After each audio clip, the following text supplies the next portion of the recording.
വിനോദ ഇനി ഒന്ന് സമാധാനിക്കുക. ചെറിയനറിയാലോ നമ്മളോട് വെയിറ്റ് ചെയ്യുന്നത്. ഓറൊന്നിങ്ങ് എത്തട്ടെ. എടാ, ഡീസൻ്റ് ആയിട്ട് ഇടപെടാൻ ശ്രമിച്ചാണ് എനിക്ക് പറ്റിയ തെറ്റ്. പിന്നാലെ നടന്ന് ഉപദ്രവിച്ചിട്ടൊന്നുമല്ലോ ഞാൻ. അന്ന് ബസ്സിൽ നിന്ന് ഇറങ്ങുന്ന സമയത്ത് ഓൾ എന്നെ തിരിഞ്ഞു നോക്കിയപ്പോൾ എനിക്ക് തോന്നി ഓൾക്ക് എന്നെ ഇഷ്ടം. ഇല്ലാത്ത ആരോഗ്യം കളഞ്ഞ് മതിലും ചാടി ഓളുടെ അടുത്തെത്തിയപ്പോൾ ടേബിളിലാകുമ്പോൾ കത്തിച്ച് വെച്ച് അട്ട നോക്കിയിരിക്കുന്നു. അപ്പം ഞാൻ കരുതി എന്നെ ആലോചിച്ചിരിക്കാന്ന്. അപ്പം എനിക്ക് തോന്നി ഓൾക്ക് എന്നെ ഭയങ്കര ഇഷ്ടമാണ്. അല്ലാണ്ട് പിന്നെ ടേബിളിലാകുമ്പോൾ കത്തിച്ച് വെച്ചിരിക്കേണ്ട ആവശ്യം തോൾക്ക് വല്ല ഡിക്റ്റേറ്റർ നോവലും വായിച്ചിരിക്കുമായിരിക്കും. ഒന്ന് ഐ ലവ് യു പറഞ്ഞതിന്റെ മറുപടി ഇന്ന് വരും നാളെ വരുന്നുണ്ട്. സ്മാർട്ട് സിറ്റി വരുന്നു പറഞ്ഞോലേ.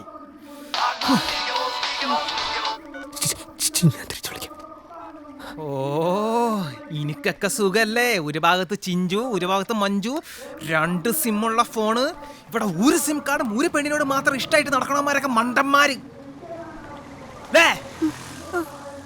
ഒരു ഇംതിഹാസം അവൻ്റെ അമ്മൂമ്മയുടെ 6 പാക്കും.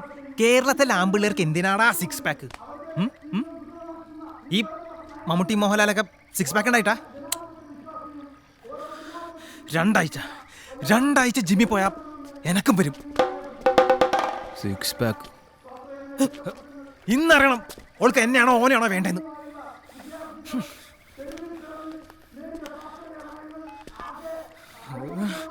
8:30 മണിയായി. ഓള് എന്താടാ വരാത്തെ?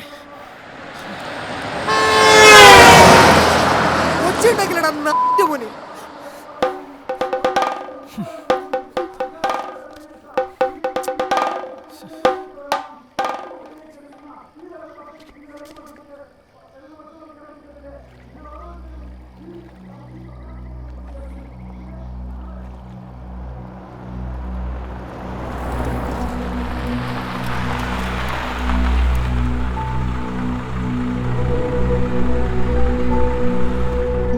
വെയിറ്റ് ചെയ്യുന്നുണ്ട്.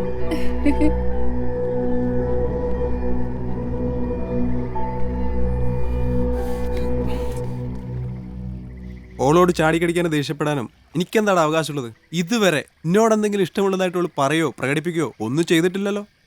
ആയിഷനെ പോലുള്ള ഒരു പെണ്ണിന്റെ പിന്നാലെ നടക്കുന്ന 100 കണക്കിന് ആമ്പിളയിൽ ഒരുത്തം മാത്രമാണ് നീ.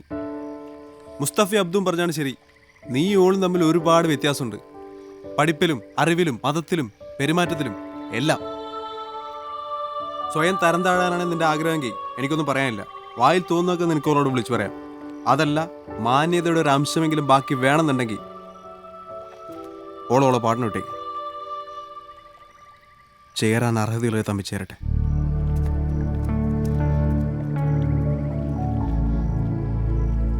ഐഷയോട് ഞാനൊന്നും ചോദിച്ചില്ല, ഒന്നും പറഞ്ഞില്ല.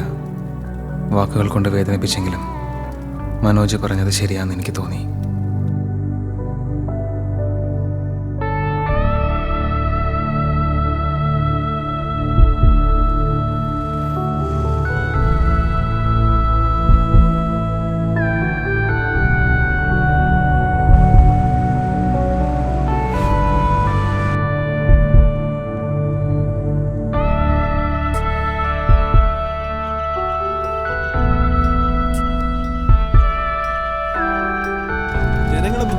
യാതൊരു പരിപാടിക്കും ഞാനില്ല.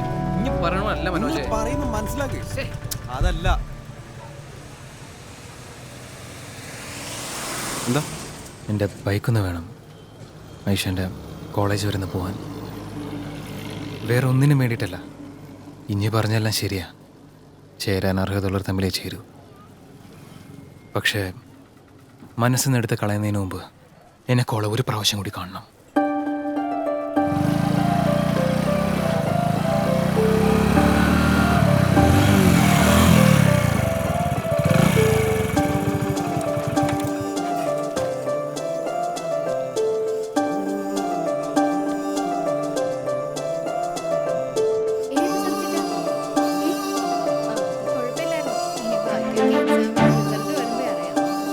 സെമിനാർ 3 മണിക്കാട്ടാ. എക്സാം ഒക്കെ നല്ല രീതിയിൽ എഴുതിയിട്ടുണ്ട്. ഇനി എന്താവെന്ന് കണ്ടറിയാം. അത് സംശയമൊന്നുമില്ല. എന്ത് വേണം? എനിക്ക് ഐഷനൊന്ന് കാണണം.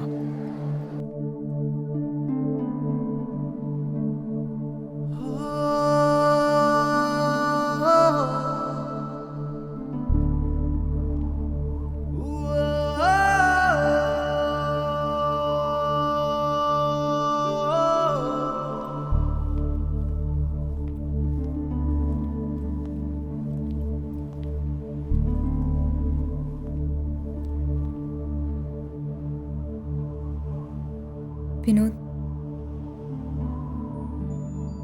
മനസ്സിൽ ആഗ്രഹിച്ചത് മുഴുവൻ മൂടിക്കെട്ടി ജീവിക്കുന്ന സ്ത്രീകളെ അടുത്തെറിഞ്ഞിട്ടുണ്ട് ഞാൻ. അങ്ങനെ ജീവിക്കാൻ പ്രയാസാണ്.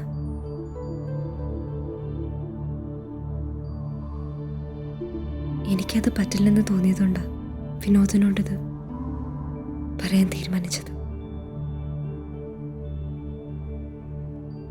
എനിക്കിഷ്ടമാണ്.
കളങ്ങളിൽ അക്ഷരങ്ങൾ ഒളിപ്പിച്ചപ്പോഴും ഓഡിറ്റോറിയത്തിൽ വെച്ച് തട്ടമിടാൻ പറഞ്ഞപ്പോഴും സംസാരിക്കാൻ അറിയാതെ പകച്ചു നിന്നപ്പോഴും ശല്യം ചെയ്തവരെ ശകാരിച്ചപ്പോഴും മതിൽ ചാടി വന്നതിനെ ഇഷ്ടമാണെന്ന് പറഞ്ഞപ്പോഴും അസൂയയും ദേഷ്യവും മറച്ചുവെച്ച് നല്ലവനായി അഭിനയിക്കാതിരുന്നപ്പോഴും ആത്മാർത്ഥമായി എന്നെ സ്നേഹിക്കുന്ന ഒരാളെ ഞാൻ കണ്ടു. അയാളുടെ ജാതി, മതം, ജീവിതം, ചുറ്റുപാട് ഒന്നും എനിക്കറിയില്ല. പക്ഷെ മരിച്ചുപോയ എൻ്റെ ഉമ്മയ്ക്ക് ശേഷം സ്നേഹം കൊണ്ട് സ്വാധീനിച്ച മറ്റാരും എൻ്റെ ജീവിതത്തിൽ ഉണ്ടായിട്ടില്ല.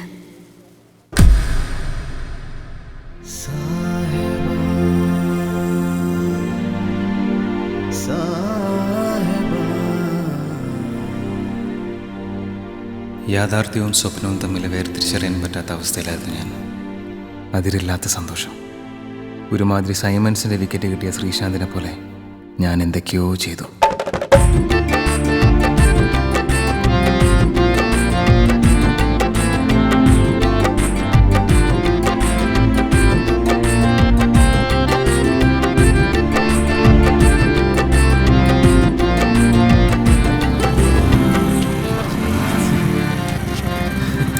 പോയിട്ട് എന്തായി? അവള് ഐ ലവ് യു എന്ന് പറഞ്ഞു. മോനെ ഇതെങ്ങനെ? അവൾക്ക് എന്നെ ഭയങ്കര ഇഷ്ടമായിരുന്നു അത്രേ. എനിക്ക് വിശ്വസിക്കാൻ പറ്റുന്നില്ല. അപ്പൊ ഈ ഇംതിയാസും മാങ്ങാത്തുരിയൊക്കെ വെറുതെ ആയിരുന്നല്ലേ? ആ ചെക്കൻ വെറുതെ പുളു അടിച്ചായിരിക്കും. വൻ ചെലവുണ്ട് മോനെ, വൻ ചെലവ്. ഇന്ന് രാത്രി ഐഷാന്റെ മൂത്താപ്പനെ നമ്മൾ പൂട്ടാൻ പോവാ. അയാളുടെ ഫാക്ടറിയെ കുറിച്ചുള്ള അന്വേഷണം വരുന്നുണ്ടല്ലോ, അത് അട്ടിമറിക്കാൻ ഒരു മീറ്റിംഗ് കൂടുന്നുണ്ട്. ആ മീറ്റിംഗ് കഴിയുന്നതോടെ ഓൻ ആപ്പിലാവും. ഏതായാലും മരുമോളെ നീ എടുത്തോ, മൂത്താപ്പാന നമ്മളെടുത്തോളാം.